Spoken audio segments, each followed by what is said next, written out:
लोगों को बीजेपी से उम्मीदें थी, आज उतने ही लोग बीजेपी से तंग आए हुए हैं और बीजेपी से छुटकारा चाहते हैं। बंद टूल प्लाजा काफी पुराना इशू है, 10 साल हो गए, लेकिन अभी तक बीजेपी उस मसले को हल नहीं कर पाई है। लोगों का उन्होंने एक कान से सुनी और दूसरे से निकाल दिया। जो सलाल हाइड्रो प्रोजेक्ट है, हमारी जमीन में है, हमारा पानी, हमारा सब कुछ है, लेकिन हमें रियासी जिला के लोगों को इसका क्या है? एजाज खान साहब गुलाबगढ़ से लड़ रहे हैं और वो लड़ रहे हैं एनसी कांग्रेस की अलायंस के खिलाफ, और मुमताज खान साहब जो है वो रियासी से लड़ रहे हैं और एनसी कांग्रेस के अलायंस के साथ। तो जमहूरियत है जी, ये तो हमारे हिंदुस्तान की खूबसूरती। रियासी के ही लोग रहा होगा गढ़ बीजेपी का, मैं नहीं मानता उस चीज को, रहा होगा, लेकिन आज लोग रियासी के लोग तब्दीली चाहते हैं।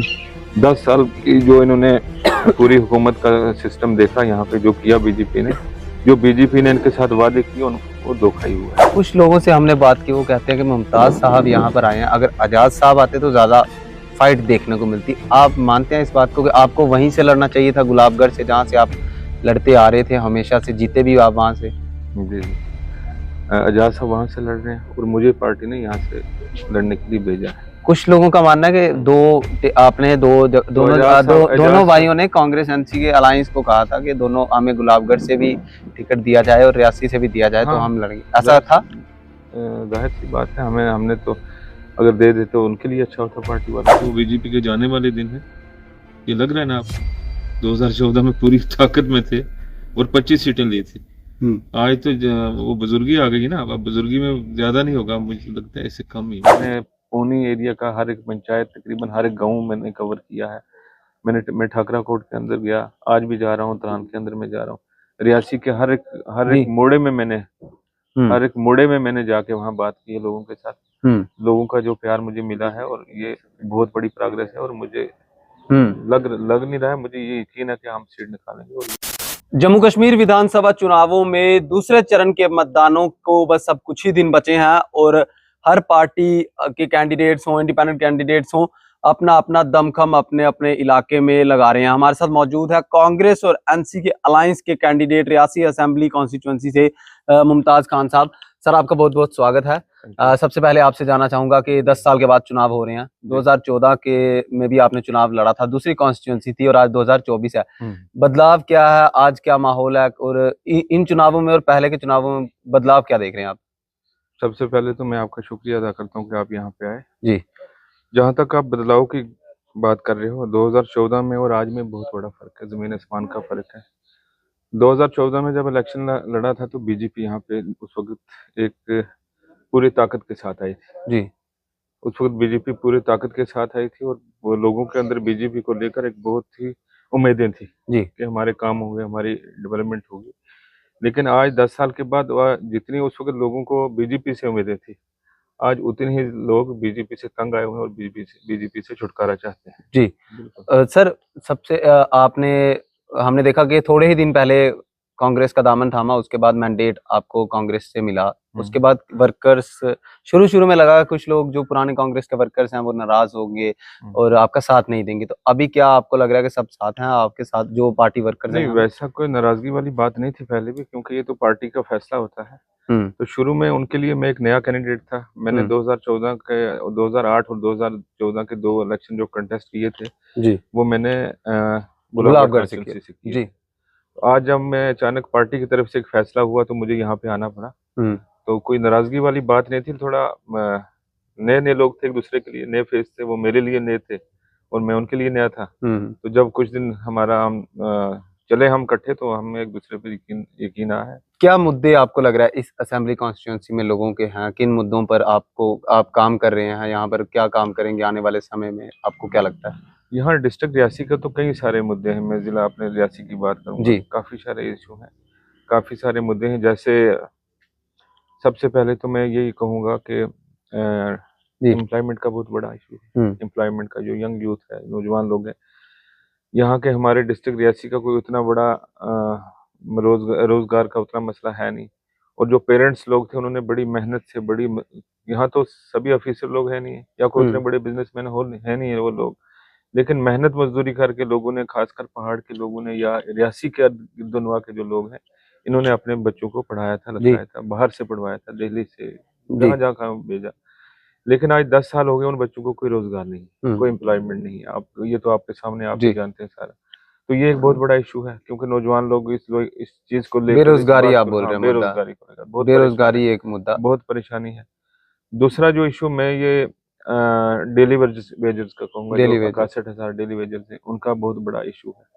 दूसरा मैं जो अपने तक समझता हूँ एसपीओज का, आप देखो रात को भी मोहर के अंदर क्या हुआ आपको पता है। और यही लोग जो एसपीओ हैं आज तक अपनी जान की बाजी लगा के यहाँ लड़ते रहे। वीडीसी का बहुत बड़ा मामला है ये चीजें। और जो रियासी के खासकर मैं बात करूंगा, बंद टूल प्लाजा काफी पुराना इशू है, 10 साल हो गए, लेकिन अभी तक बीजेपी उस मसले को हल नहीं कर पाई है। लोगों का उन्होंने एक कान से सुनी और दूसरे से निकाल दी। दूसरा मैं जो समझता हूँ, हमारा जो सलाल हाइड्रो प्रोजेक्ट है, हमारी जमीन में है, हमारा पानी है, हमारा सब कुछ है, लेकिन हमें रियासी जिला के लोगों को इसका क्या फायदा है? जी। तो मैं ये चाहता हूँ कि कम से कम हमारे जिला रियासी को यहाँ की बिजली जो है फ्री की जाए। एक ये कहा जाता है सर कि हाजी साहब के दोनों बेटे, अपना गढ़ जो है वो एक का गढ़ गुलाबगढ़ और एक का गढ़ जो है गुल अरनास। तो जो इस बार इन चुनावों में सबसे ज्यादा जिस बात पे चर्चा की जा रही है वो ये है कि अजाज खान साहब गुलाबगढ़ से लड़ रहे हैं और वो लड़ रहे हैं एनसी कांग्रेस की अलायंस के खिलाफ, और मुमताज खान साहब जो है वो रियासी से लड़ रहे हैं और एनसी कांग्रेस के अलायंस के साथ। तो अपोजिशन चाहे वो वहां की हो चाहे वो यहाँ की, वो यही सवाल उठा रही है कि ये आप अलग अलग जगह से अलग अलग पार्टियों के साथ और अलग अलग पार्टियों के खिलाफ चुनाव लड़ रहे हो, इसका आपको फायदा नुकसान दोनों जगह या कहीं एक जगह होता दिख रहा है? नहीं, फायदा नुकसान क्या, ये तो जमहूरियत है जी, ये तो हमारे हिंदुस्तान की खूबसूरती है। मैं बताऊंगा ये आपको, वो वहाँ इंडिपेंडेंट लड़ रहे हैं, मैं यहाँ पार्टी की तरफ से, अलायंस की तरफ से लड़ रहा हूँ। इंडिपेंडेंट वो खिलाफ लड़ रहे हैं ना उसी पार्टी के जिस अलायंस के साथ आप लड़ रहे हो। यही तो जमहूरियत है ना। कोई फायदा नुकसान इसका कहीं उनको या आपको? नहीं, इसका कोई फायदा नुकसान नहीं है। वो अपने तरीके अपने हिसाब से लड़ रहे हैं इंडिपेंडेंट, मैं अलायंस के साथ लड़ रहा हूँ अपने, कोई दिक्कत नहीं है, कोई परेशानी नहीं है, कोई फायदा और कोई नुकसान नहीं है।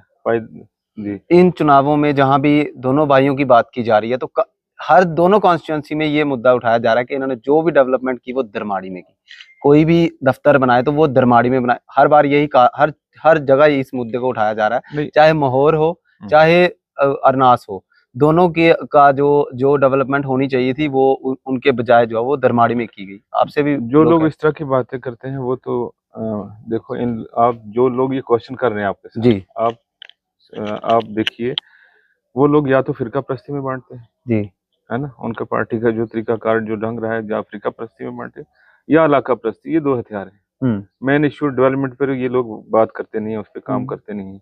तो जाहिर सी बात है, अगर मैं महोर का एमएलए था पिछले 2014 में, तो मैंने तो वहीं के लोगों के लिए सोचना था, मैंने वहां के लोगों के लिए काम करना था। मैं रियासी के लिए उस वक्त काम नहीं कर सकता था। तो आज अगर मैं रियासी के लिए यहाँ इलेक्शन लड़ रहा हूँ, तो कल मैं यहाँ से जीतता हूँ, तो मुझे महोर नहीं, मुझे यहाँ के लिए सोचना है, यहाँ की डेवलपमेंट के लिए सोचना है। और जो रियासी के लिए जो मेरे से हो सकता है उस वक्त, वो मैं रियासी के लिए करूंगा। ये तो जाहिर सी बात। जो दरमाड़ी पे बातें चल रही हैं, आप क्या समझते हैं उनको कि दफ्तर दरमाड़ी में खोले गए ज्यादा, सब हब जो है वो दरमाड़ी में बनाया गया, बजाय अरनास में भी सब डिवीजन होना चाहिए था? नहीं, देखो आप हमारी जो पिछला दौर देखो, जो 2002 से 2014 तक जो भी काम हुए, उसमें हमने तहसील देखो, सावला कोट आप जानते हो, सावला कोट कहाँ है जी, और बुदुल कहाँ है। सावला कोट की तहसील कहाँ थी? मोहर के अंदर, आप जानते हैं अच्छी तरह। आज अरनास के अंदर है ना। और कई सारे हमारे ब्लॉक जो हैं, जैसे जिज ब्लॉक खुल गया, जैसे हमारे ठाकरा ब्लॉक खुल गया, वो दरमाड़ी के अंदर तो नहीं ना खुली जी, या तहसील बनासा खुली, वो दरमाड़ी के अंदर तो नहीं ना खुली। दरमाड़ी के अंदर भी तहसील है, बनासा के अंदर भी तहसील है, अरनास के अंदर भी तहसील, इसी तरह हर जगह ब्लॉक्स हैं। तो इसमें ये कहना कि बस एक ही जगह पे खोले जाए, वो तो नहीं हुआ है। कहा जाता है पुराने जमाने में जब सड़कें बनाई जाती थी, सर्वेज होते, तो उनको भी जानबूझ के जो है वो दरमाड़ी से होते हुए बनाया जाता था ताकि अपने इलाके को फायदा मिले। आपको लगता है ऐसा कुछ किया आपने? ये तो बहुत पुरानी बात है, मेरे से पहली बात है जब दरमाड़ी से रोड गुजरी थी। तो जो आप देखें, यहाँ से जो पीछे वाला रास्ता यहाँ से जाता है, मेरे ख्याल जब राजा लोग भी यहाँ से उनका यहाँ से आना जाना होता था, तो ये एक रूट था। जैसे मुगल रोड बना, आप देखिए मुगल रोड अगर वहां से बना है तो पहला रूट बनाना राजाओं का था ना जी, राजाओं का था रूट था वो, उसी रास्ते में मुगल रोड बनाया, महाराजा लोग वहीं से जाते थे। तो यहाँ से भी उनका जो रूट है इस एरिया को, गुलाबगढ़ को यहाँ से या उस साइड नंदेमर्ग कश्मीर में, ये शॉर्ट रूट है। मैं तो अक्सर हमेशा इसकी बात तो करता हूँ और करते रहेंगे हम इसकी बात। हमारा ये है कि हमारी कौंसरनाग यात्रा यहाँ से जाती है, आपने भी देखा होगा। और कश्मीर में मुगल रोड के बजाय या जो हमारी ये हाईवे जो बड़ी वाली जाती है, इसके बजाय अगर इस पे ध्यान दिया जाए, ये सबसे शॉर्ट है, इसकी तो बात हम हमेशा करेंगे। तो ये तो रास्ता बनना चाहिए और बना भी इस वक्त, ये अच्छी बात है, उस वक्त बनना और बनना भी चाहिए। इस रियासी विधानसभा को हमेशा से बीजेपी का गढ़ कहा जाता है। 2002 में यहाँ से कांग्रेस के नेता जीते थे। आपको लगता है कि आपके लिए ये चैलेंज है, आपके लिए मुश्किल हो जाएगी यहाँ से रियासी विधानसभा से? जब आपको ऑफर किया गया कि यहाँ से आप चुनाव लड़ेंगे, तो आपके मन में कोई डर के ये तो इलाका बीजेपी का गढ़ माना जाता है? मुझे वैसा कोई डर यहाँ नहीं था। रियासी तो बहुत बड़ा है जी। रियासी सावलाकोट से शुरू होता है तो क्या कहते हैं संगड़ तक जाता है, क्या कहते हैं वहाँ भामला तक जाता है, और यहाँ से हमारे नीचे सूला पार्क तक। और जो देखें रियासी गढ़ रहा है बीजेपी का पहले किसी टाइम में, लेकिन आज रियासी के लोग ही तब्दीली चाह रहे हैं। आपने देखा होगा जब मैंने मार्केट के अंदर यहाँ रोड लगवाया, या यहाँ रियासी के जो गिरदोनवा इलाके हैं, मैंने यहाँ पे जो रोड किया, यहाँ तो लोगों ने मेरा ज्यादा इस्तेमाल किया, बाहर वाले इलाकों से यहाँ तो ज्यादा किया। और लोग रियासी के ही लोग, रहा होगा गढ़ बीजेपी का, मैं नहीं मानता उस चीज को, रहा होगा, लेकिन आज लोग रियासी के लोग तब्दीली चाहते हैं। 10 साल की जो इन्होंने पूरी हुकूमत का सिस्टम देखा यहाँ पे, जो किया बीजेपी ने इनके साथ वादे किए, वो धोखा ही हुआ है। कुछ लोगों से हमने बात की, वो कहते हैं कि मुमताज साहब यहाँ पर आए हैं, अगर आजाद साहब आते तो ज्यादा फाइट देखने को मिलती। आप मानते हैं इस बात को कि आपको वहीं से लड़ना चाहिए था, गुलाबगढ़ से, जहाँ से आप लड़ते आ रहे थे, हमेशा से जीते भी आप वहां से? जी, आजाद साहब वहां से लड़ रहे हैं और मुझे पार्टी ने यहाँ से लड़ने के लिए भेजा है। कुछ लोगों का मानना है कि दोनों भाइयों ने कांग्रेस एनसी के अलायंस को कहा था कि दोनों, हमें गुलाबगढ़ से भी टिकट दिया जाए और रियासी से भी दिया जाए, तो हम लड़ेंगे, ऐसा था। जाहिर सी बात है, हमने तो अगर दे देते तो उनके लिए अच्छा होता, पार्टी वालों के लिए, कांग्रेस एनसी के लिए। हाँ, अच्छा होता। अभी नुकसान है उमोहर में, गुलाबगढ़ में वहां भी अच्छा खासा कंपटीशन हो रहा है। सपोर्ट किसका कर रहे हैं आप, अलायंस का या भाई का?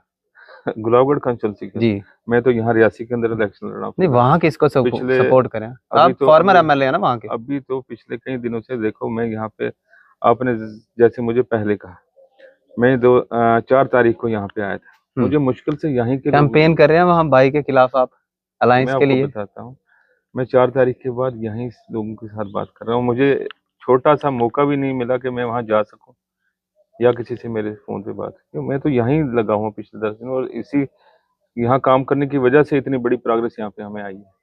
तो वहाँ की बात, वो इंडिपेंडेंट लड़ रहे हैं, तो मैं जाहिर सी बात है यहाँ पार्टी से, एक अलायंस से लड़ रहा हूँ, तो मैं यहाँ पे। देखिए गुलाबगढ़ के आप पिछली बार जब चुनाव हुए तो एमएलए रहे ना आप गुलाबगढ़ के, तो लोग आपके भी संपर्क में होंगे, आपके भी वर्कर्स होंगे। जब कोई नेता जीता है उसके पर्सनल वर्कर्स भी बन जाते हैं ना कुछ लोग, जो पार्टी लाइन से हटकर हमेशा सपोर्ट करते हैं कि हमारा नेता कहीं भी जाए हम इसके साथ हैं।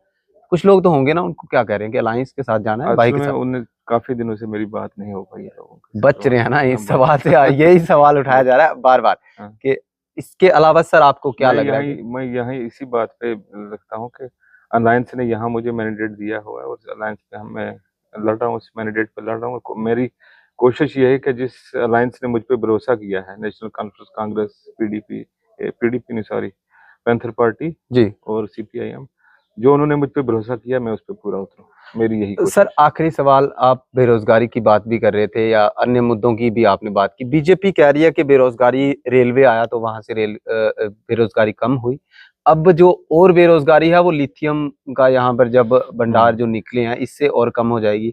और भी जमीन से कई जुड़े हुए मुद्दों पर वो बात कर रहे हैं कि जो जी देखिए, जो आप रेलवे की बात कर रहे हैं, जाहिर सी बात है कि जब रेलवे 2002 के बाद यहाँ हमारे इलाका के अंदर आई थी, हमारे यहाँ काम स्टार्ट हुए थे, 2002 से 14 तक आप ये देखिए कि यहाँ पे जो भी एम्प्लॉयज लगते थे, इंजीनियर लगते थे या लेबर लगती थी या जो भी सुपरवाइजर वगैरह जो भी लगते थे, जो भी छोटे से लेकर बड़े तक जो आदमी लगता था, वो यहाँ का लोकल लगता था।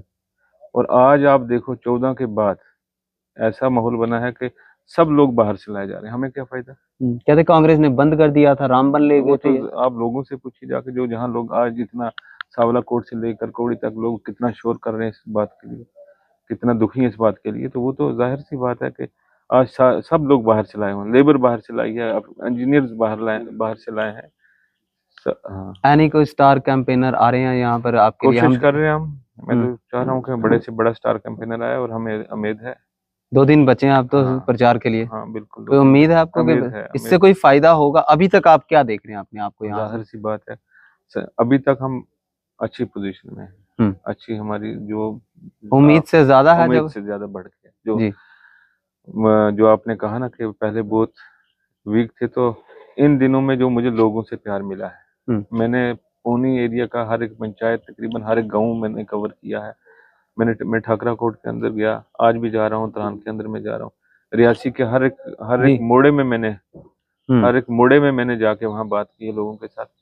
लोगों का जो प्यार मुझे मिला है, और ये बहुत बड़ी प्रोग्रेस है, और मुझे लग नहीं रहा है, मुझे ये यकीन है कि हम सीट निकालेंगे और ये सीट अलायंस के हाथ में देंगे। भाजपा कह रही कई सारे सब डिविजन हम यहाँ पे, चाहे वो अरनास या चनका में कहीं दे देंगे या पौनी में दे देंगे, तो एक बड़ा मुद्दा हो जाएगा ये। तो फिर उन लोगों का सालों से डिमांड रही है। देखो, भाजपा का जुमलाबाजी का पहले से ही काम था, बातें करना, ग्राउंड पे काम करना दूसरी बात होती।